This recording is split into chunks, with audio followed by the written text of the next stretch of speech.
like I can't get my throat clear here tonight. Yeah, I've been feeling a little touch of something too. Okay, we are live. Now we just gotta see. Well, there's nobody there yet, but there's chat there though. There is chat there. All right. Anyway, let's just start, I guess. And if anybody, it's kind of funny because this is the first time we announced we were gonna do it, and there's no one fucking here. And then every other time we just like, fuck it, let's just try it right now. Oh, here we go. We got a couple of people. Hey guys, There we go. we got Gregory, we got the Like L, the Lick P, the Emma Bajic, the Wattens. Okay, we got a couple of people. So we got of course we're gonna be doing user submitted stories again tonight. I got a cool one actually from Emma. She's already here. And Emma, I did get your second email. I didn't reply just because I was super busy, but I got your picture, and when I tell your story, I'm actually gonna throw that up on the screen. So we got that, and trying to think what else. I feel like I had some other things to say. Well, I'm just gonna wait till we hit 20. When we hit 20, I guess we'll start. In the meantime, while we're starting here, people, oh cool, we got someone from Ontario. We got Jules Catherine. She's from Ontario. I used to live there when I was a kid, you know. I actually lived in Scarborough. I was only a small lad. And my mom was afraid I'd be abducted, so we moved back home. That's a true story. Hey, Greenfelds. Hi, Jig BMW. Hi, Shar. Yeah, actually, I had this this little blast force. It was like I guess a kid's bike that was kind of like a Harley Davidson and had a squirt machine gun on it and stuff. And I used to ride it down the sidewalk. And this old man used to come up fucking crazy every time I did it. I try to sleep in here. It's like, it's the fucking afternoon, you crazy asshole. You know, like, I'm just a kid. Leave me alone, right? So, okay, Oh, this is great. We're getting, lots of people. we're getting some people there at all. Yeah, I mean, it has gotten pretty crazy up there. Hey, Jules. Hi, Brittany. Even from when I was there. Hi, Brittany. You see Brittany? Yeah, Brittany's there. That's my wife for everybody else. That's my lovely, beautiful wife. All right, Brittany, you're ruining the bandwidth. Get off.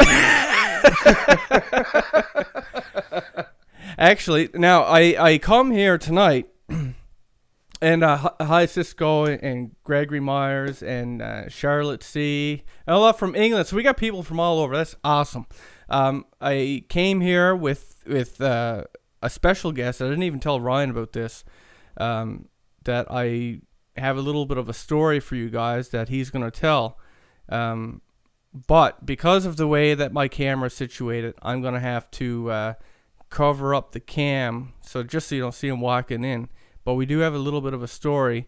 If that's cool with you guys, are you guys wanting to hear his story? Come on, can I get a yes, yes, a yay, yay, a something or other? Remember, there's a slight delay. Oh yeah, right, delay. All right, I'm just gonna fucking do it anyway, because regardless of what anyone said, I was gonna do it. So I'm just gonna cover up my cam here. Hang on.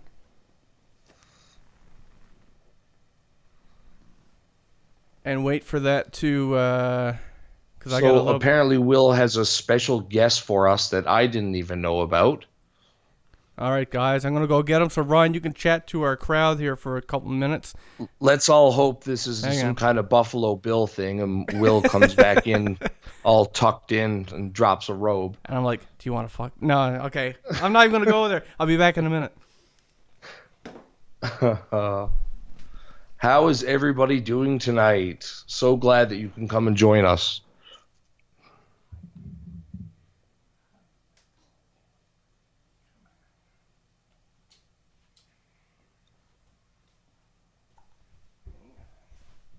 Well, thank you very much, Charlotte.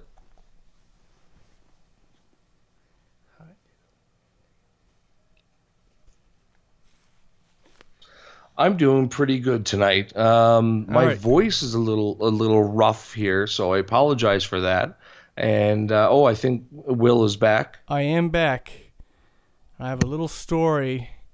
You guys are going to think that I'm joking at first. I'm just waiting for the feed to speed up here. Here we go. Oh my. There's my little man. Little Mr. Isaac. Oh, he's got the hiccups, and I'm hoping he's not going to get fussy because he's teething. But we actually do have a little story that I'm hoping I'm going to be able to use to get some stories from you guys. So, of course, I'm with my son a lot, and I notice a lot of different things that he does. And anyway, a couple times now I've noticed this, that he'll look up into like the corner of the room, and he'll start like smiling and laughing and actually following with his eyes something in the room, and like visually tracking it with his head. And anyway, my wife has noticed it too, and we've noticed it a couple times now, and it got to me thinking about how babies and children can see ghosts, and they can see things that we can't normally see.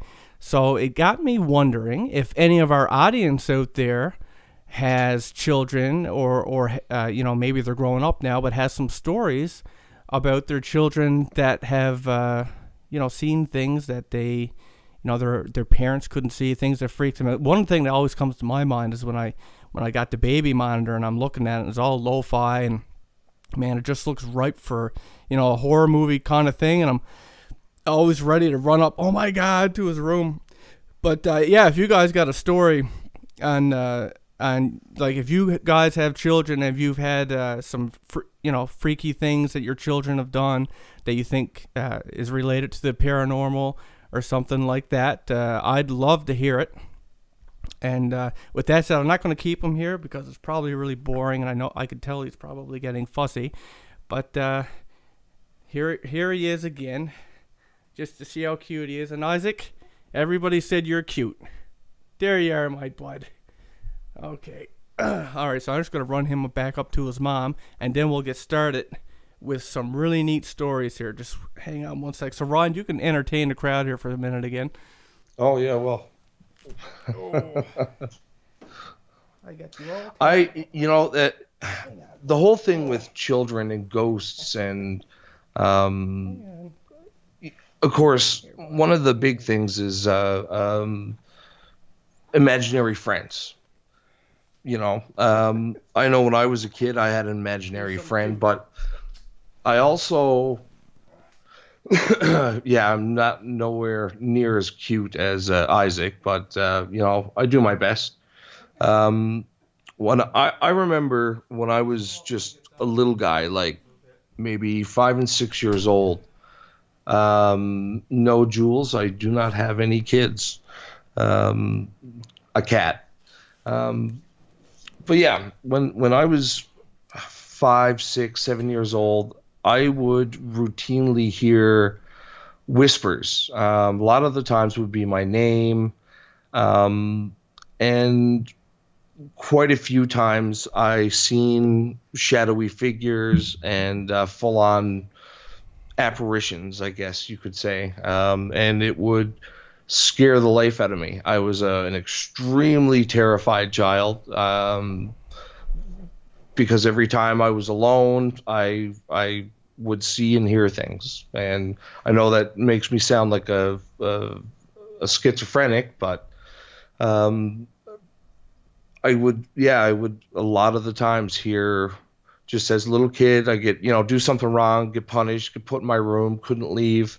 And it was torture because I wouldn't be allowed out of my room, and I could hear voices coming from my closet whispering my name, and it would just terrify me. And for a long time, I never slept through the whole night. I would always go to my parents' bedroom and be completely terrified of something that I seen or heard, or I would get bed shaking a lot. I forgot about that. Now that I'm talking about it, I would routinely feel my bed shaking, and it was, of course, my parents didn't believe me when I would, was grounded and had to stay in my room because I wasn't listening or being bad, and I plead with them, let me out, there's something in here. And Nope, they wouldn't have it. So it was slightly traumatizing, but I got over it. Yeah, and Ryan thought it would be best to then go on to get into Satanism and look into all the darkest dark stuff and conjure up demons of his own.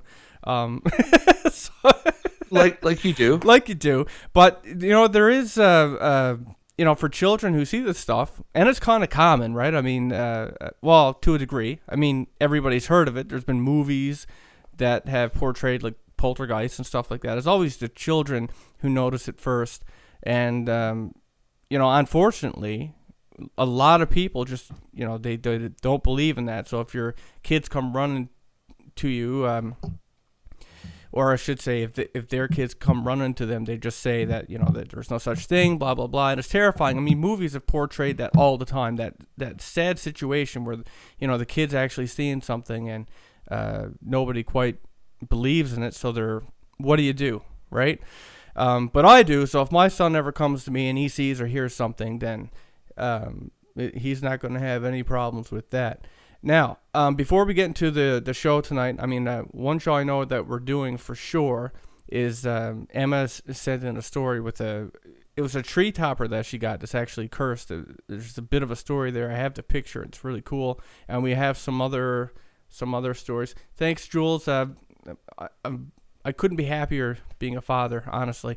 And just before we jump into the show, of course, I wanted to hear from you guys for a future show. If you have your children have seen, ghosts or whatever that is.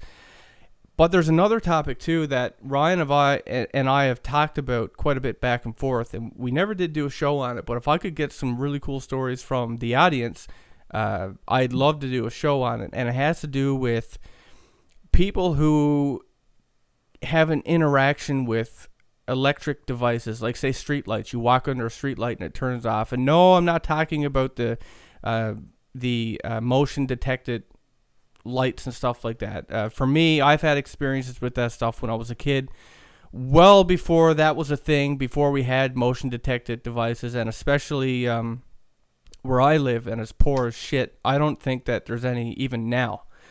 So these kinds of stories go way back to before that technology was here, and there are people that have electrical interference with ghost lights, with radios, with all different kinds of things, and some people refer to those people as sliders. So yeah, if you have a story like that, I'd love to hear that as well. And one last thing I wanted to point out. Last time we did this show, like somewhere in the middle, I went on just asked the audience totally unrelated question, and it was about whether I should get a PlayStation 4 Pro or a graphics card, right? Well, I got a graphics card, and here's why I'm bringing it up. I bought this thing right here. It's a GeForce 1070 Extreme. The reason why I bring it up is because it came with a free download code of Gears of War 4, and I already own it. It was great, actually. Me and my wife played through the campaign, but I already own it. And if anyone wants to buy it for half price of what it normally goes for, I'd be happy to sell it to you. So just fire me an email, will@effedupstories.com, and I'll send you a PayPal invoice at half the price of what the game costs. You need to have Windows 10 to play it. But yeah, if you're good there and you're a gamer, it's a pretty awesome game. So with that said, we're going to jump into Emma's story. Emma Bejic. Okay. So, as I said, she sent me a story about a cursed tree topper, basically. And I'm going to show you the picture. She sent this to me. I'm just going to pop it up on the screen here. So that should pop up there in a second. This is what it looked like. To me, personally, it actually has a bit of a creepy look. But anyway, let's jump into her story. So this comes from Emma Bejic. Now, I'm going to read this as she wrote it. I'm not a stranger to the paranormal. I am a medium and have been able to see and hear spirits all of my life. My family works with what we call white witchcraft, and I have experienced a lot of paranormal phenomenon and am not easily frightened. I had always been interested in the subject of haunted items, but never thought I would actually own one myself. I have recently become an avid collector of holiday decor that I find at flea markets because of the antique quality and the old-fashioned holiday look that you just can't seem to find in a new item. And it being the holiday season, I have spent quite a bit of time in the past few weeks adding to this collection. One item that I had not yet acquired was an angel for my tree. I had a very specific kind and design that I had been looking for, but I just could not find it until 2 weeks ago. That's when she walked into a home decor store that she frequents often, and she walked into one of the aisles when something red caught her eye, and it was just laying there on a random shelf. When she got closer, she realized it was the angel tree topper, and oddly enough, it had all the very specifics that she was looking for. She bought it, went home. She wanted to put it up immediately, so she put it on her tree, and it was perfect. And as she put it there, she pushed it a few times really hard just to make sure that it was not going to come off. She made sure it was very, very tight, just as if it had been nailed to the tree. A week passes, and she said she lives in an apartment building, and it has a laundromat across the street, and or across the parking lot. And her fiance decided to go and do a few loads of laundry. It was a nice day out, and everything was normal. They left their apartment. They came back around 6 minutes later, and as soon as they walked into the living room, she realized that the angel was now off of the tree and in the recliner next to it. She said they looked at each other, and they gave each other that look like, I know what you're thinking, right? And she said she picked up the angel and she checked it for damage because there's a wooden arm on the recliner, and she checked the tree for damage to see if the angel had brought anything down with it as it fell. There was no problems. There was no damage. Nothing was out of place on the tree. The ribbon that she had wrapped around the tree was not removed, and even the fragile glass decorations were unharmed. In order for this to happen, the angel would have to have had to lift up about 6 inches, since the dress is about a foot long, to not touch anything on the tree as it fell. In other words, if you're picturing the angel on the tree, in order for it to clear that tree in its fall, it would have had to have been lifted up 6 inches off of it because of the size of the dress. So anyway, they didn't understand how this could have happened without any interference, without one of them having to have interfered with it.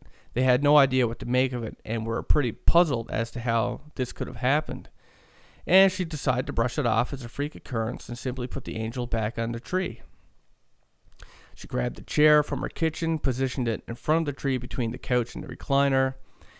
She then fixed the ribbons on the angel and then placed it back on the tree. She made sure that it was very secure.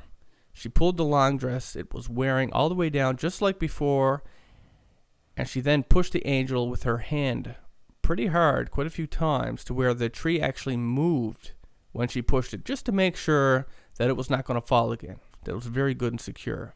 And it was as sturdy as could be. And she just looked at it for a few more moments, pondering how it could have come down on its own, when she felt herself falling straight back off the chair and landed between the chair and the living room coffee table. She jumped up in pain as she hit her side on the recliner as she fell. She looked around to see if her fiance may have tried to scare her or pushed her, like it felt like she was pushed. And then she realized that the shower was running and that she had been alone in the living room. Her fiance was taking a shower. And then she looked right up at the angel, and she knew immediately that she was pushed. She was very freaked out about it, and when she told her fiance, he wanted to get rid of it right then and there, but Emma did not. And as she writes this, she said the angel is about 10 feet away from her, and last night they had company over, and this is a detail that I found interesting. They smelled the distinct smell of cat urine in the living room. Now, they don't own a cat, neither does the company they had. And the reason why that's interesting, for those of you who follow cursed objects, like even if you don't and you just heard, like, say, the Dybbuk box, which is one of the more popular, cursed objects, that is a distinct smell that people smell with cursed objects. Ammonia. Yeah, it's like an ammonia smell. She doesn't own a cat. Their company never, so that was very out of place. And she knows eventually the holidays will be over. She'll pack it away in a secure box. She'll line it with salt in hopes that, she can, I guess, contain whatever presence is with it. She owns a lot of collectibles, and being a medium, she typically assesses each item to make sure there is nothing attached to it before she even purchases it. Well, she bought a lot of items from flea markets and never had any problems with them before. This angel is brand new, and I guess you would just assume there's nothing wrong with a new item. It doesn't have a history, right? She said she should have known better, because, and this is, I guess, kind of a weird, just the way it happens is weird. She said that she walked straight to that aisle. She said it was the only angel there, and it matched exactly very specific things that she was looking for. What are the odds? And she said that her fiancé, his words still ring in her head from that day. That's crazy. It's exactly what you wanted it to be. So, we say this all the time on this show, but we don't really believe in coincidences over here at Effed Up Stories. In fact, more often than not, what we feel may be a small coincidence often turns out to be a big deal later on. So that's Emma's story here. Hope you guys can see that what's it called? The picture here. The image. The image. Yeah. I'm just going to blow it up a bit here, which is kind of weird to do in this program, but maybe it's me, and maybe it's because I know the story, but it does have a little bit of a creepy look to it. And something that I found ironic was that it's an angel, and it pushed her off off the chair, right? So it's not the kind of behavior you associate with angels. Well, I mean, we've talked about this kind of thing before. Figurines like this or idols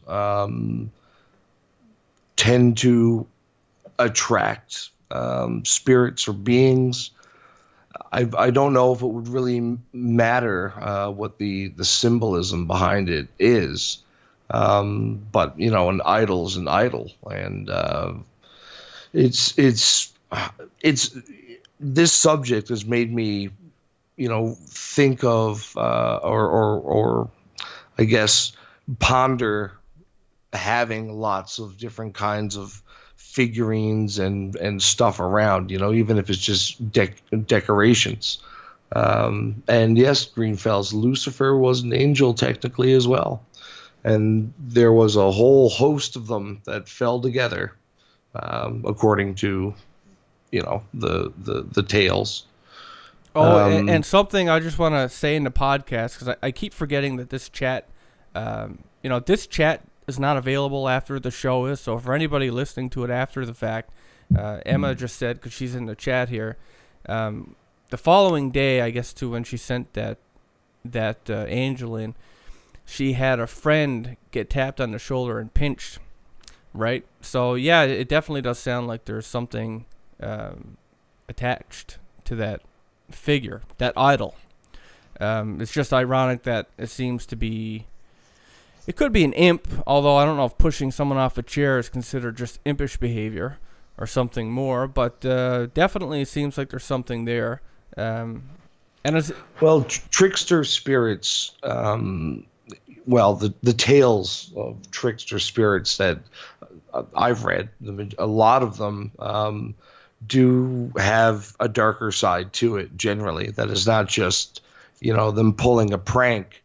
That invariably, as time goes on and the prankster activity progresses into a slightly darker place from time to time. for sure. Actually, cursed objects is one of my my favorite little topics.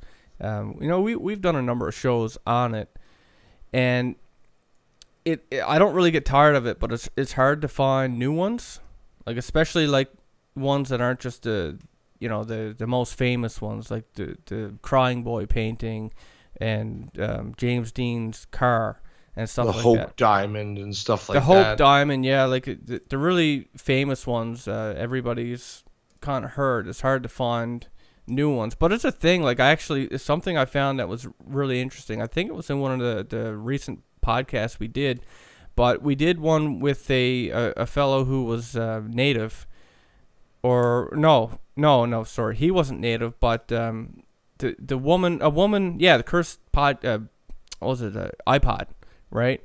And Oh yes. right, and then he ended up running into a native because the iPod belonged to a native girl, and his girlfriend stole it. Blah blah blah. It was cursed, and anyway, it turns out that, at least according to this native, when he asked him, was that it was common for natives to, if they believed they had an item that someone was going to steal, they'd actually curse the items that when they stole it.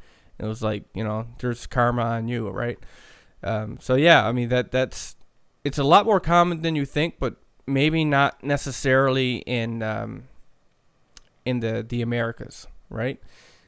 Probably more where magic is practiced in like India. Like they practice a lot of black magic and stuff over there, right? I guess I didn't address at all. Yes, I've seen somebody mention it in the comments. Still no cam. I will be rectifying that. I just honestly haven't been able to get around to get one. I was going to do it the weekend, but had some things I had to take care of around the house and just completely forgot about it. So eventually I will get a camera, and hopefully that we won't have issues setting that up. I don't think we'll have an issue with that. I will tell you guys that the way I got the audio to work is really friggin' weird, because my sound card just don't, like, this program should be easy peasy, plug and go, but because of my sound card it's not. And I got a really wacky setup to get me and Ryan in this conversation. Because I was going to have like background music and all kinds of stuff I could have going, like a full-on show, right, where I could just cue in stuff. But unless I can figure out a different way to go, it's not going to work currently, because it's just mono, and it's my output loop right back into an input. But anyway, I have some other stories as well. Since we're gonna we'd like to do a little bit of a Hardy show. So this is a story that came in from Marie. Got this. Remember, I said I was gonna go back through a backlog of submissions that I got. So that's what I'm doing. This was actually submitted to me on September 8th. Oh, look! Did you see that? Gregory Myers works for one of the biggest cam manufacturers in the world. Yeah, my email is ryan@effedupstories.com. Feel free to send me a message. Wait, I think I missed a part. I work for the biggest cam. Oh, cool, cam manufacturer. Okay, right on. Well, now you're getting connections, Ryan. There we go. That's awesome. All right, so Canon, yes, boy. Canon brand, like webcam. Okay, that reminds me, something I'm gonna do when I'm not so lazy is try to set up my DSLR for my camera instead of using this crappy webcam built into my iMac. I got a couple lights too. It should look a lot better. But anyway, we're gonna jump into the story from Marie. I got it way back. I think I said it was September 8th, and I'm just gonna read her story. I'm not even sure what it is, so we'll just go through it, see what it is, and we will discuss it.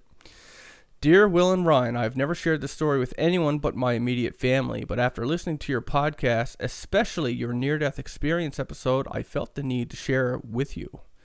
I don't know what I would categorize my story as, but it may have been a near-death experience. I am not sure, but I will never forget it. I don't know what I... Fuck, I just read that. Never mind me, guys, I'm drunk. I'm just joking. When I was 25, I divorced a man named Bill, who was a Dr. Jekyll, Mr. Hyde drinker, who, unbeknownst to me, mixed Johnny Walker Black with skim milk every morning before he went to work. I had been putting up with nightly physical and emotional abuse for the 7 years I was married to him, and I finally mustered up the courage to leave him. After the divorce, I landed a nice job as a legal secretary in Manhattan with excellent benefits and decided that I needed to get dental work done. I hadn't seen she said in brackets, I hadn't seen a dentist since she left home at 17. So after the divorce, and while she was trying to rebuild her life, she visited a dentist and was told that she needed extensive dental work done, which consisted of 4 root canals and bridges, which would require multiple visits. The dentist would let her bring her own cassettes, and, this was back in the 80s.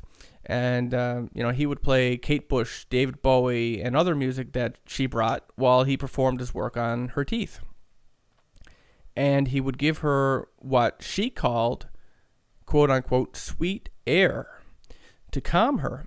And she said, thinking back, she thinks it was sodium pentothal. It smelled like oranges, and she would often relax so he could drill and pull and do everything he needed to do to get her teeth corrected and in good shape. One visit she came in, sat in the dentist's chair with one of her favorite artists playing in the background, and as usual, the dentist assistant put the mask over her face with the sweet air and left the room to give time for it to take effect. The next thing that she knew, she was floating above her body. There was no pain, only peace. Then a deep, resonating voice, a male voice, spoke to her and said, I quote, "Nothing in this life matters. Not Bill, not your job, not money. What matters is what comes after." Unquote. She said she was in total peace. Then someone was shaking her awake. It was the dentist and his assistant. They were shouting her name, and finally she opened her eyes. The dental assistant told her that when she came back, to check on her, she was curled up in a ball in the chair, clutching her stomach, and they were just about to call 911 because they thought that she had gone into seizure or cardiac arrest. But then informed her that they had given her the lowest dosage of sweet air. The dosage was actually for children, not for adults, and they could not understand how this happened. And she said she's not sure what happened either, but she does know that it was God who spoke to her. She said she's now 58, and she's spoken, or she said, I've spoken to me. Wait, I'm trying to make, that line's not written right. But anyway, she said that he spoke, it was God that spoke to her while she floated above her body in the dentist's office. And thanks for listening, and thanks for the show. So that is Marie's story. So I guess she had a bad reaction to the I guess anesthesia. Is that what they would call it? Sweet air? Is that what she's talking about? Anesthetic? Well, I'm guessing it's like nitrous oxide or something like that. Yeah. Okay. So she had perhaps it was a near-death experience, but the interesting thing there, is that line that she said, like, we're always looking for, I can see what they're talking about in the chat there. We're laughing about you're being chased by the handicap. I've never been chased. You've been stalked. I've been fallen upon. Okay, don't even get me started. Like, I've been crying and laughing at that all week. All right. Yeah. So anyway, the line in Marie's story that it's something to take. That's what we look for, right? There's nuggets of wisdom from other people's experiences. And her note, or her main message here, was that her ex-husband didn't care, right? Her, where was the other thing? Nothing in this life matters. Not Bill, not your job, not money. What matters is what comes after. And that seems to be the message. Like, whenever you look into religion, they almost all base around that concept, right? It's like, what we do here, the only thing of significance is where it leads us after, right? It's like, any accomplishment or whatever, however we measure that here, whether that's how much money you make, what kind of job you have, what kind of a whatever. None of that seems to matter, but what where we go matters. And in order to get somewhere, supposedly you gotta be a good person. So Ryan, that leaves me and you like in a bad spot, man. But Yes. I love how that was just so like yes, Yes. Well, I've accepted it. I mean, can't change myself now. And I see Midwestern is referencing another funny little thing. If you remember that person talking about being the reincarnation of Hitler, and he was told this by the reincarnation of Napoleon. Yeah, that was good that too. wasn't me. That was somebody who actually submitted something to us. So he thought that you said that. Okay, that's I just wanted to clear that up. For the record, I'm not Hitler. okay. All right, that was good though. I mean, that's the kind of shit that we get sometimes. Like, I mean, we do get some fucking crazy people submitting stories. Like that was one of them. It was like this guy was all serious, right? And he's like, like, he had this big long thing, and I didn't know where he was going with it. And he's like, and it's because I found out that I'm the reincarnation of Leonardo da Vinci. Or no, the reincarnation of Hitler, and it was revealed to him by the reincarnation of Leonardo da Vinci. And I was just thinking, like, holy fuck, right? Like, how did two nut jobs that fucked find each other, right? Like in a library somewhere, and I mean, It was fated that the two should meet. that was just crazy. And there was this other guy too, man. Like, not that I'm trying to really make fun, but I just would like to give some perspective to the people out there. Like, I mean, I'm all for like I'll give what's the word I say? How do I phrase this? If my mind wasn't a piece of shit today, you give people the benefit of the doubt. the benefit of the doubt. And this guy emails me like, and I thought it was going to be like a demonic possession kind of thing. It was all like, I mean, he came like he linked to like this religious site that he had, and all this, it was very religious based, right? And he was talking about his and very serious throughout the whole his email. very serious about being demonically oppressed and everything like that, until I got to the main bullet point of his story, was that it made him look at porno all the time. And I was like, because he wanted to do a show. I was like, how the fuck am I going to do a show with this? Like, so this guy is possessed by a demon that makes him beat off all day. How do you do a show about that? How could I do that with a straight face? Right? And, like, there's just no... I mean, like, give me a break, right? Like I would face palm if I wouldn't dirt up my glasses. Right? Right? So there does seem to be an interesting connection between, I guess, substance abuse or the use of drugs and intoxicants, and these kinds of near-death experiences. I think I guess from my perspective. Perhaps it's linked with one's ability to separate themselves from the physical world more easily. We're very rooted in the here and now. For a very, very long time in human history, we had to avoid saber-toothed tigers and falling rocks and snakes and that kind of stuff. That was very important. When you use a substance, whether it's magic mushrooms or laughing gas, it allows the mind to disengage. And I find it interesting how prevalent the near-death experience, even if the person isn't actually near death, but how prevalent the near-death experience phenomenon is when people are on certain intoxicants. I almost interrupted you. I actually did, but you kept going. Good for you. There's something I just remembered that I read today that I wanted to point out. I remember earlier we were talking about children and how they can see like ghosts and whatever, right? And we're looking for reasons why that could be. Well, anyway, I came across this article, and it was talking about like when you're born, you remember how we had those conversations about how like some people are born and they have the ability for ESP, and they have some people can see spirits, some people are kind of psychic and stuff like that, and some people, they keep these abilities as they get older, right?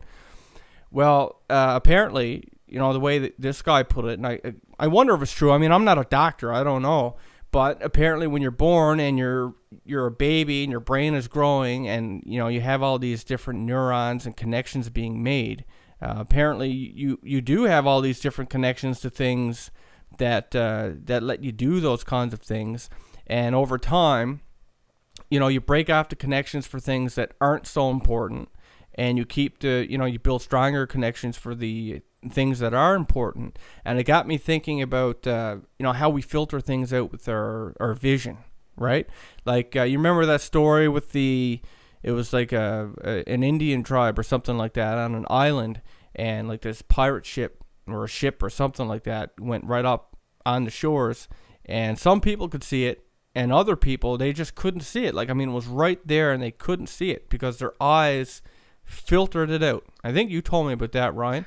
Yeah, I'm not exactly sure where the story comes from, but it was when the first Europeans were sailing up the coast, and um, nobody could see the ship because it was so far outside of their experience that their brain just wasn't registering it. And of course, the only person who knew that there was something wrong was the tribe shaman, and he sat on on of the shoreline and stared out until he was actually able to perceive it. Excuse me, got hiccups here.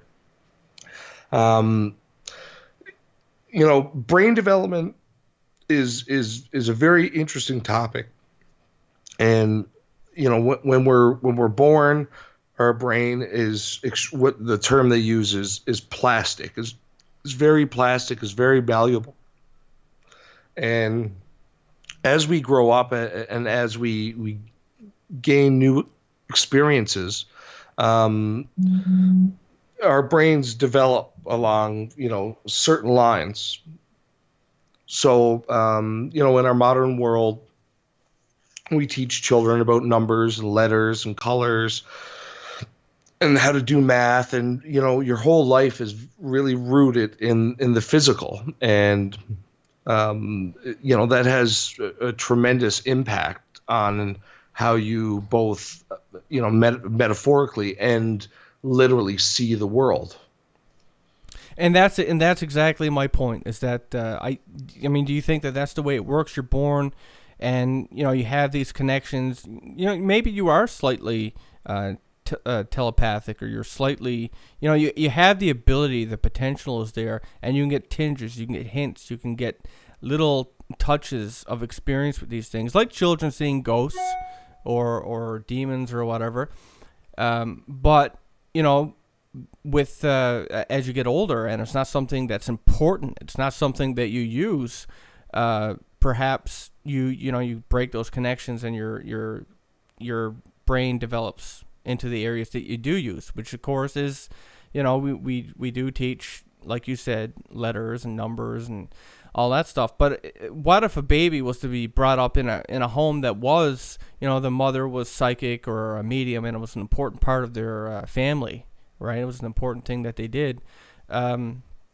Maybe that's a way that, if they practice with it, maybe that's how they could keep that ability, right? And learn it, and I see everybody's like waiting for me to laugh, right? they're just waiting.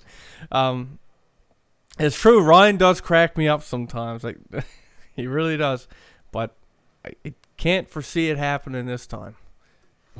I'm gonna say that right now. I'm gonna close my email too, or no, I can't because we're probably gonna tell another story. You guys wouldn't believe the fucking spam I get. I mean, I know it's not related to the show, but fuck spammers. Now, I'm uh, not sick. I'm having a hiccup attack here. I apologize. yeah. Um, I was gonna say something. I swear. I was gonna say. Okay, how about I just jump to a story, and while I'm doing that, if you guys got like any particular topic or something that you want us to touch on or talk about, just throw it up there in the comments. Ryan will be scanning while I'm reading, and I'll try to scan back too. So if I see something, I'll try to cover that in this show as well. So let me just jump to another story submission. Let's see here. Okay, I got one. I got one here. This comes from Mike. Oh wait, this is a podcast suggestion. Never mind. Ryan, feel free to just tell a little something or other. Just do a little song and dance Do a little and song and dance, yeah. entertain the public here. Yeah, I'm perfectly fine. I appreciate everybody's concern or Buster's concern there. My throat's a little scratchy tonight, and I'm having hiccups. Other than that, I'm doing just fine. Um, do you think we've been possessed by the internet? I'm not sure what you mean by that. Um, the first few strange experiences when I got into Satanism. Okay. Um, it's not something that I generally enjoy discussing too much. But I did practice Satanism for many years. And during that time, I think one of the most one of the most intense experiences I had was during meditation, and I felt super energized. Like literally, there was like electricity running up and down my legs and my arms. Um, and I felt like I was bouncing. I was lying down in the bed, and I felt like I was jumping up and down, but horizontally. It was like this extreme, exaggerated vibration, and I just felt my mind falling and falling and falling and falling. Um, and I was experiencing all these different sensations. I guess there's no words in the physical realm to really express what I was going through, but it was an extreme experience, and I was stuck in it. I couldn't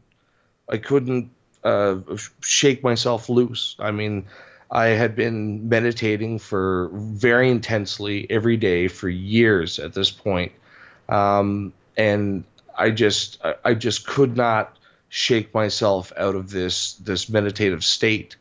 Um, Aside from that, I think one of the important to me experiences that I had when I was, you know, speaking to Lucifer, and I asked him if I should marry my then girlfriend, and I kind of had my eyes closed, and I was outside when I did this. It was a cold, silent night. It was like 12:30, 1 o'clock in the morning, and I was just standing there smoking a cigarette. And I asked the question, and when I opened my eyes, there was this intense bluish white flash of light that lit everything up around. And it just shocked me. There was no sound, there was no thunder, there was no crackle or fizz. And for the next week or so, at the time I worked at a coffee place, um, and we would routinely get visited by police officers. My family a lot of my family members work with the police and prison guards and whatnot, and so they all knew me, and I knew the ones that patrolled, and I asked several of them if they had seen anything that night, and nobody had seen anything like that, and that was a pretty intense one, and I took it as a positive sign, and I asked my then girlfriend to marry me a couple of days later, and we're That's still married and happily. there. You better throw that in there. Yeah. Hey to all the new people that just came in. Oh, I just looked, Sherry Lowe. Roland and So Sherry. great to have you join us. She was actually a guest on one of our shows way back when. I still remember because it was a wacky story. That was the one where, what was it? I'm not going to go, it's too long, but it was the one with the witches and this and that would come out of my closet and fuck me. Devils, Witches, and Kings, wasn't it? Yeah, something. It sounded like something out of like a twisted Disney movie, right? But It like was a twisted it dark was a version. fantastic story. I always remember it. So there's a couple questions that I saw scroll by as I was looking for a story, which I have, by the way. I'm just going to field those questions, and then we'll jump into, I guess, our last story for the evening. So Greenfelds asked, can we tell the rest of the Desert Witch story? And as it happens, you know what? I saw my computer there the other day. I've had my wife edit a couple stories for me over in the past because I've just been, I'm just so busy. And that was one of the ones that she edited. So it's on my PC somewhere, and I thought about it today. I want to take that and bring that over. And yes, I do plan to share that with you guys really soon. So that was part 2 to the Desert Witch story. For those of you who don't know what I'm referring to, we do have an episode called The Desert Witch on here that was really cool. I got another question here from Midwestern. Have you guys ever had sleep paralysis? And the answer is yes. I can tell you a couple different stories about sleep paralysis. I'll tell you one right now, and it's not very long. It happened to me. Stuck with me. So anyway, we got this place where, where Ryan and I are from, where you used to be able to go camping, and basically it's like out in the woods, and there's like all these dirt roads that go everywhere. And anyway, I dreamt I was there for whatever reason, and it was like mid-afternoon, and it was like really, it was really hot. And if you've ever been there, Ryan, you know what I'm speaking of. It's a little bit of a maze, right? It's just all these dirt roads that kind of interlink and go all over the place, unless you go far enough to get to the end and you can see the view of the water and stuff. But other than that, it's like in the middle of the woods dirt road grid or something like that. And anyway, or not a grid, but like just dirt roads winding and winding. And anyway, I was walking on one of those roads, and there was this guy dressed in all black, and he was, in the distance. Like you ever be walking somewhere and there's someone in the distance, and if you're lost, you feel like you got to run up and catch up to him. Like, where am I? Where do I go? And that's the kind of situation I found myself in. And every time I tried to I'd call out, he didn't hear me, he just kept walking. If I ran up a bit, it was like he was always on the edge of that curve, that turn. So he was always rounding the corner. And anyway, he finally got around the corner, and I ran because I was lost in the woods. It was very hot, and I didn't know where I was. And when I got around, there was a cabin, and I didn't see this guy anywhere. And like I said, he was all in black. He had like a black top hat, kind of looked like a priest from behind. And anyway, I went in the cabin, thought I could use the phone, and I looked for a phone, and of course there was none. And I was just looking through the house. There was nobody there. I just wanted to reach out and somehow get someone to pick me up or get me out of there. And I remember I found myself up in the attic as I was looking through the cabin or the house or whatever the hell it was.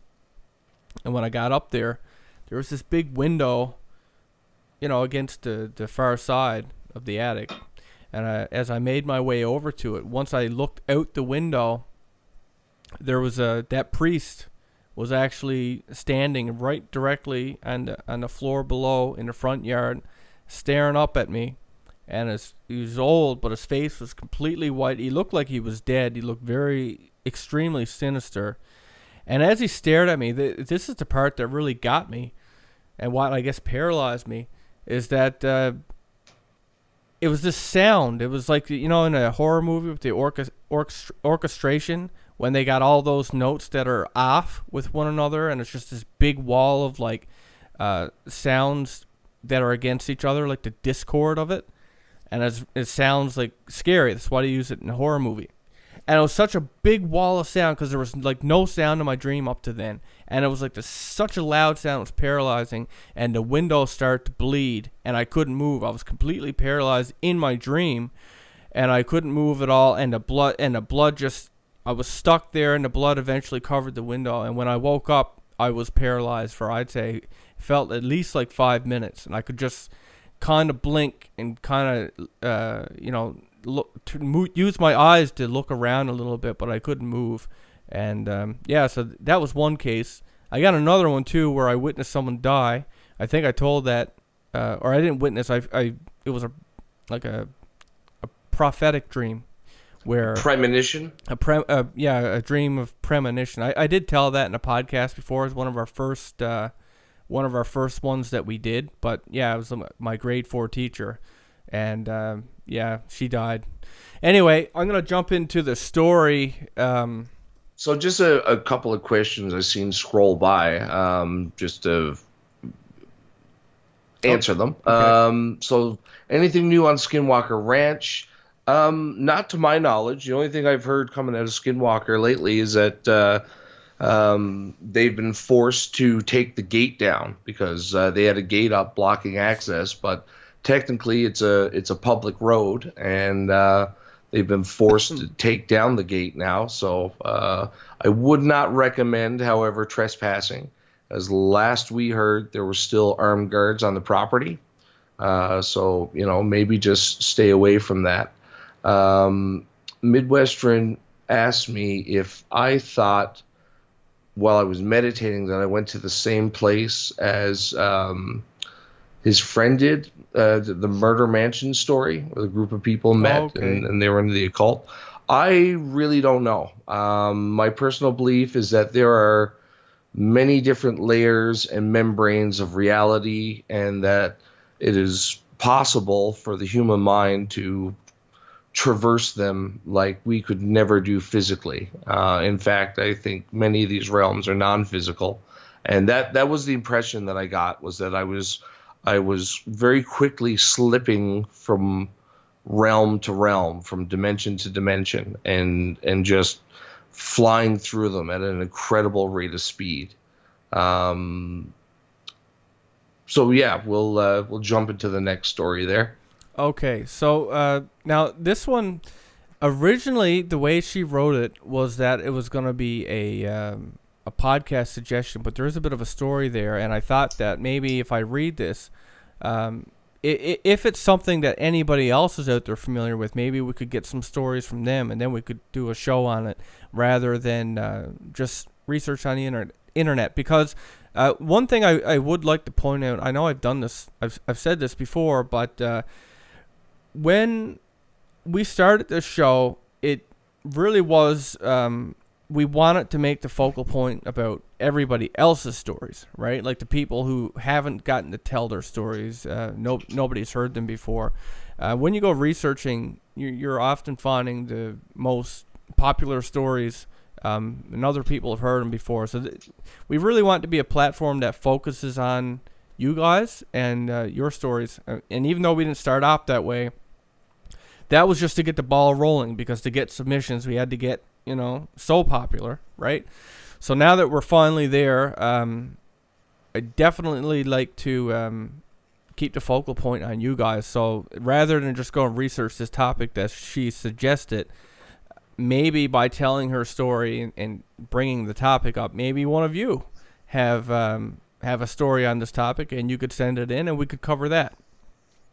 So anyway, this submission came from Alessandra Garza. I got this. This is all the way back in July 18th. Like I said, I got a quite a backlog here. So anyway, I'm just going to go into her story. I'm going to read it as she would do here. Okay, hi guys. I have a subject that I was wondering if you guys can cover. And she calls it, and this is a foreign word. I'm not good with these, okay? So just kind of bear with me here. Lechuzas, Lechuzas. Also known as witches who practice black magic and shift into these large birds, okay? Basically these witches that sold their souls to the devil so that they could shift into these birds and they could, do black magic and stuff like that. So anyway, that sounds like a skinwalker. Sounds like my kind of story. So that's what a lechuzas is. I guess it's a particular school of, black magic that's practiced, right? And like we've heard this before, right? Like in India, they got names for them like skinwalkers, right? Like once you reach a certain level of occulthood in this certain cult or whatever, you can reach the highest realm of skinwalker. Well, over here, I guess it's the lechuzas, and this is I'm not sure if it's Italian or Mexican, but I guess we'll get to that as we get through the story. So anyway, she said she is half Italian through her mother's side and half Mexican through her father's side. She's not close to her Mexican roots. She does not speak Spanish, but she understands it. She understands it that she does speak Italian. Oh, wait, I'm lost. See, this is why I usually edit this stuff. I do not speak Spanish, but I understand it. I do speak Italian. My father is from Mexico City, not from the villages or town in Mexico, so I was never familiar with Mexican legends such as lechuzas who supposedly bring bad luck. I am 24 and reside in Texas, which has a large Hispanic population. And a couple of days ago, my mom had a Princess House party. Since she sells Princess House items, she invited several ladies, some of who are from villages in Mexico and only spoke Spanish. Her mom is fluent in Spanish, Italian, and English, and she has several Hispanic and Latino friends. Anyway, after displacing several Princess House products, they all went off to their dinner room to eat. And somehow several paranormal topics came up, one of which was the lechuzas, something that she had never heard about and was instantly interested in. Her mother was interested as well, as, they just never heard about this before, so they started talking about the lechuzas. And three of the women at the party who only speak Spanish mentioned their encounters with lechuzas in their villages in Mexico. Guadalupe, one of the three ladies, said that the first time that she ever encountered a lechuza was in the late 70s. And she lived on the outskirts of town with her in-laws, where there was nothing but field. And she recently had a baby at the time and wanted to go outside and hang her baby's cloth diapers on the way out the door on the porch. And when she was out there, she saw a large owl-looking creature. And keep that in mind, large owl-looking creature, not necessarily an owl. And every time she tried to open the door, the creature would screech and hiss loudly as if it was trying to intimidate her. And being too scared to go outside, she waited until her mother-in-law came home with Guadalupe's brother-in-law. And Guadalupe told her mother-in-law about the bird creature that was still on the back porch. And Guadalupe's mother-in-law looked outside and saw the creature and told Guadalupe, it's getting confusing, she told Guadalupe to say this prayer. And she doesn't exactly remember how it went since she did not speak Spanish, but it went something like this, and she got it in brackets there. Cruise, cruise, let the devil come and let there be light. Now, Guadalupe's mother-in-law told her son, Guadalupe, brother-in-law, oh, for fuck's sakes. Okay, Guadalupe's mother-in-law told her son, Guadalupe's brother-in-law, to get the hot grease and throw it on the creature. After doing so the creature fled screaming. Okay, so they're on the back porch, and I apologize. I should have, fucking edited this before I start reading it. Anyway, so, she was afraid to go out on the back porch. She saw the, this owl creature. She was told to go out there and throw this hot grease on the creature. And she did it, and the creature flew off screaming. Now, the next day, Guadalupe's sister-in-law, Josepha, was going into town to buy some bread at a bakery. And Guadalupe's mother-in-law, who is Josepha's mother, oh my God, is anyone else as confused as I am? Like, fuck me. There's a lot of like this brother's uncle's other mother. Okay. Guadalupe's mother-in-law is Josepha's mother and told her look around and see if she saw anyone in town who was burned and to come back and tell her. Okay. I think I'll be able to summarize this once I get through it. And Josepha came back and told her mother that at the bakery she saw a lady named Carlotta. And her mother was severely burned from her face, trying to cover her face with the scarf. When Josephia asked what happened to her, she said that she was accidentally burned by cooking grease. Okay, so here's what happened. It's not screwed. Here's what's happening. All right. So these three women. Yeah, I hear you, Emma. That's what happened to me, but I think I kind of get what she's trying to say now. So basically, this woman and her mother was at this. They were at this house party thing where they sell like in America. What's the stuff your wife sells, Ryan? Well, you're talking about like Tupperware parties. Stuff like that, right? You're selling this stuff. So they're having a party like that, and you got these. There's a language barrier. Like the woman who's telling the story, her mother could speak like all these different languages, and there was three women there who could speak only Spanish. And the story that was being told was in Spanish, and it happened to these this specific woman there, Guadalupe. Okay, and what happened was Guadalupe had gone out, or her daughter or something like that, went out on the back stoop. They were going to do some laundry. This was back in the 80s, right? And she had the cloth diapers, if you can imagine. That's a horror story in itself. And, she was going to put these cloth diapers up when she saw this owl-looking creature, okay? And when she went out there, the owl-looking creature was making screeching sounds at her as if to intimidate her. And it wasn't an owl, okay? That's the important thing. Because that's what they're talking about, these lechuas or whatever they are. It's like a witch that reaches a certain level where they can shapeshift into an owl-like creature and whatever, okay? So this is kind of like where the skinwalker stuff goes. So what she was told to do by one of her family members was to take the grease in one of her pots and go out there and throw it at this owl creature, okay? And that's what she did. And then the next lady, a relative of theirs was at a bakery, and anyway, they saw a lady that, her mother had been badly burned by the same, badly burned.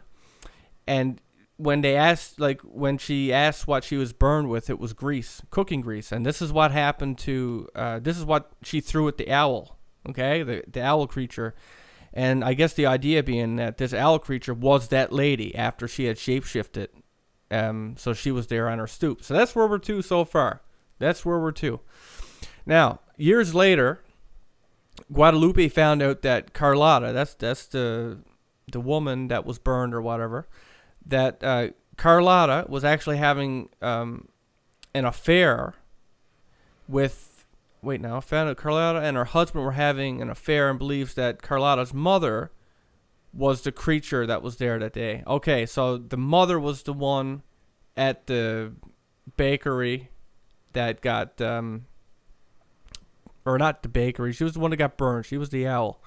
And she was having an affair or something like that. Okay, she was burned to cause harm to Guadalupe for marrying and having a child with her husband.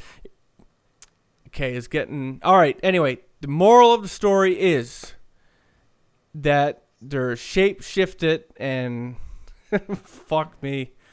But see, this is why normally I edit this shit and I say I don't have time because, some of these stories you got to go through and just fucking rewrite them. Completely rewrite. Completely. So, I think, again, this is not our first go at, the shape-shifting witch phenomenon. There's so many stories right across the whole planet. I know, I've talked to people just coworkers from far off distant lands that are exotic to me, and quite surprised at the prevalence of such stories. Um, but isn't it interesting how often owls are tied up in the paranormal? Of course, Moloch the there's owl.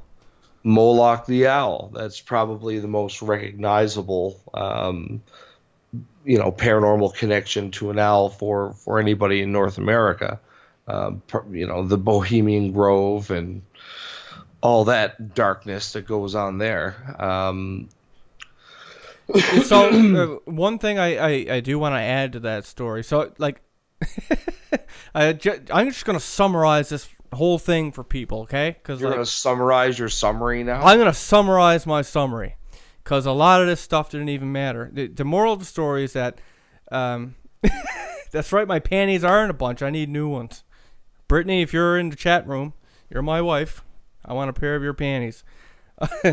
All right. So anyway, the way that this went is that there was these ladies who had these stories with the Lachuas, okay? And basically, a Lachua is a witch that can shapeshift into an owl, all right? Or like a bird or something like that. They do black magic and shit like that. Anyway, what they found out was that, way back in the 80s, one of these women were, they had a baby, and they had gone out in the back to put like these cloth diapers on the line. And when they did that, there was this owl-like creature, not an owl, but like an owl creature that was screeching at her like, there you go. Omar is pronouncing it for me. La Chusa, okay.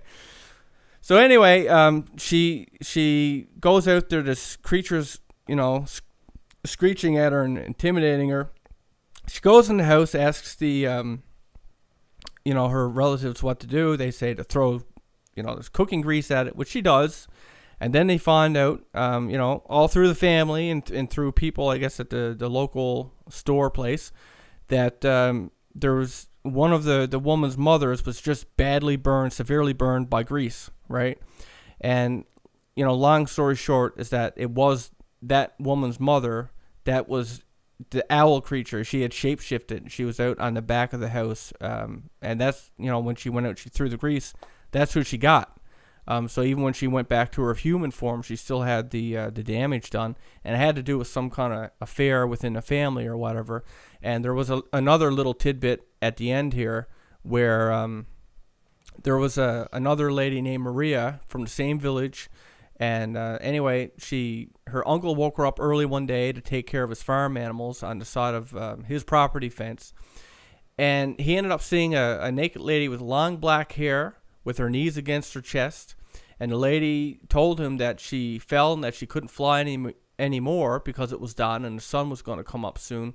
So, please get her clothes. And if he didn't do it, that he was going to regret it, because he would die along with his farm animals. And anyway, the ladies at the party told him that supposedly these Lechusas, however Omar pronounced it for me, would appear right before something bad happened, and that they practice bad magic, mostly appearing to drunk men. Of course, right? Because like a drunk man don't have enough problems. We should go and fucking curse them and shit too. But anyway, they're known to kidnap children, and so apparently now she said that she wanted us to investigate the idea that they may be connected to Mothman, and who knows? Because a Mothman is a Mothman. And yes, you're right, Roland, to make a short story long. Make a short story long. I spent the night there one week, right? But yeah, that was a bit. Well, the Mothman is generally connected with, some kind of curse, or not a curse, future tragedy. Event. Yeah, future tragedy. It's funny. I just got spam coming. It says restore brain function. Maybe it's not all spam after all. No coincidences, right, bud? No coincidence at all. I don't believe in that shit. But I've had a long day here, and just it's a messy. See, anyway, I digress. This is what I talked about before by not having time to just do this thing. I should just read them beforehand and come in and spit them out. That way, at least I'll have the generals of the story. But yeah, so she was a shapeshifter. It shares a commonality with the the skinwalkers, right? Now the difference being with the shapeshifters or the skinwalkers is that if you know their name and you say it or something like that within 3 days or doing a certain thing, they die. So that was always interesting. In fact, some of the most interesting stories come from natives. I find anyway. They don't really like their stories getting out there, but the people who do tell them, they got some pretty good. They got some pretty good ones. Okay, so that being said, obviously I need to get some rest, and see, like I'm drawing blanks right now. I'm going nowhere with this fucking thing. All right, the clue up here. The If it clue up, is there are there any other questions? I know that there may have been some that people have asked a little further up that just got lost in this wall of text that I'm scrolling through. yeah, Um, I mean, this show, doing the show is about you guys, is about us as a community, and that it may not have started out that way, like Will said earlier, but that was always our intention. It was the idea of building a community of like-minded people. Jules just asked, do we believe in Bigfoot? I do. Ryan might be Bigfoot. Have you ever seen his shoulders? But Oh my god. yes, we believe in Bigfoot. Ryan, that's one of Ryan's top cryptid creatures. I like Bigfoot, but to me that's like the zombie of the horror world. It's just so common that it's So generic to common me. and over. See, I'll give a little, like, for me, I do believe in Bigfoot, but to go even further with it, I believe that perhaps Bigfoot is what humanity was supposed to be at this point in time in our evolution. That a long time ago. Now, I'm not saying I believe this 100%, but I hold this as a possibility that very long time ago, a race of beings came here and messed with our DNA, and the result is what we refer to as modern humans, Homo sapiens sapien. And that if the Bigfoot phenomenon is real, why would the government give a shit about covering it up? When, if you really go digging around, there does appear to be some kind of systemic um, suppression of this information. And if that's the case, why? And the only thing that made sense to me was that Bigfoot, Yeti in China, they call him the Yeren. Florida has the skunk ape. There seems to be a whole bestiary of Bigfoot like creatures, and I think it's very possible that if that human beings were developing along, our ancestors were developing along certain evolutionary lines, and perhaps Bigfoot is what we refer to in the study of animals, or well, the study of prehistoric creatures, Gigantopithecus. And it seems to, its skeleton, the recreations of the skeleton seems to indicate that it was very similar to what we refer to as Bigfoot, modern day sightings. And I think that if we were altered genetically into what we are, that if we hadn't, or that original being that was altered was something like Bigfoot, and there's just a few of them kicking around remaining today. They've managed to survive alongside of us for hundreds of thousands of years. But that if the truth of that ever came out, if somebody actually ever caught a Bigfoot, and started doing research on it, they would find that perhaps it would start to unravel this secret that's been kept. And that's my take on Bigfoot. So while it is a cryptozoological staple, kind of like Nessie and that kind of thing, I think it has very interesting, deeper implications. Okay, so a couple of other questions that were there that I'll field before we clue up here. So storyteller asked, "Have we ever had an experience with a shapeshifter?" Well, I shapeshifted my wife into a pretzel. Now we have a son. So there's that. Um, we also have a question from Greenfelds. If you could have the choice of meeting with a paranormal entity, which would it be? That's a good one. Personally, one of the ones that I find the most interesting is probably Mothman, but I don't know if I'd want to have an encounter with Mothman. But maybe a fairy, man. Like they seem to have all this knowledge that once they share with you, right? Like you. Yeah, if they don't steal your eyesight and make you age 100 years. Well, I would hope that they would be my friend. Maybe. So a positive. Now, I don't know if you would consider, are we calling extraterrestrials a paranormal phenomenon? I think we do. There does seem to be a connection of high strangeness with them from time to time. Um, but I think that would be my choice. I'm absolutely obsessed with space, and the idea of life on other worlds. The idea of coming in contact with a non-human intelligent creature, or non-human intelligence in general, just fascinates me to no end. The idea of coming in contact with a consciousness that has evolved so differently from us, and what kind of perspective could that lend us? What kind of understanding could we gain just from the comparison? Um, so for me, it would definitely be some kind of extraterrestrial. Okay, and Ryan, there's one other question I think we should field here from Murdoch. Said if you could have the complete answer to any one paranormal mystery, which would it be?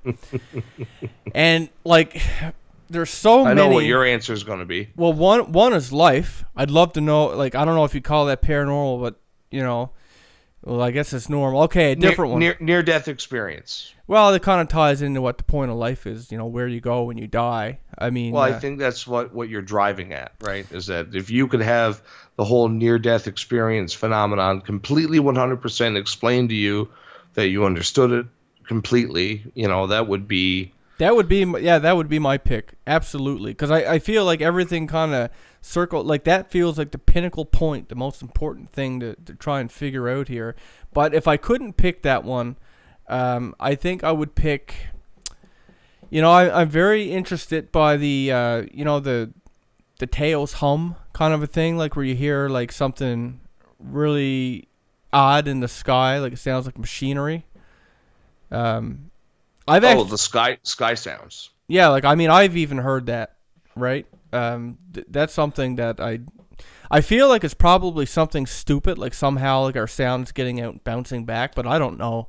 Uh, The most interesting aspect of the sky sounds I ever heard, was this person claiming that they had taken the recordings of many different um, sky sounds from all over the world, and had layered them all together, and it came out sounding like a celestial chorus of trumpets and singing.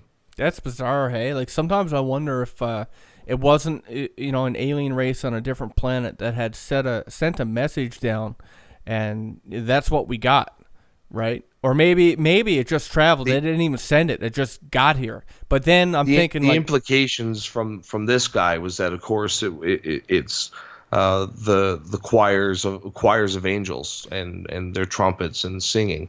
see, the only Um, thing is like, and if we're looking off planet, and this is something nobody accounts for, but sound can't travel in space. As we know, sound travel because sound travels by propagation, which is on air, right? It's like bubbles that go through the air. Or So, water. or water. It needs a medium in order to travel. It needs a medium in order to travel. So, yeah, I don't know how that would work. Like when people say they translate out a message, I don't know how they'd send that. Like even when they say they send it via, well, I guess I still don't get it. Like satellites and all that shit. Like I mean, they're essentially sending signals, I believe, from Earth and bouncing it.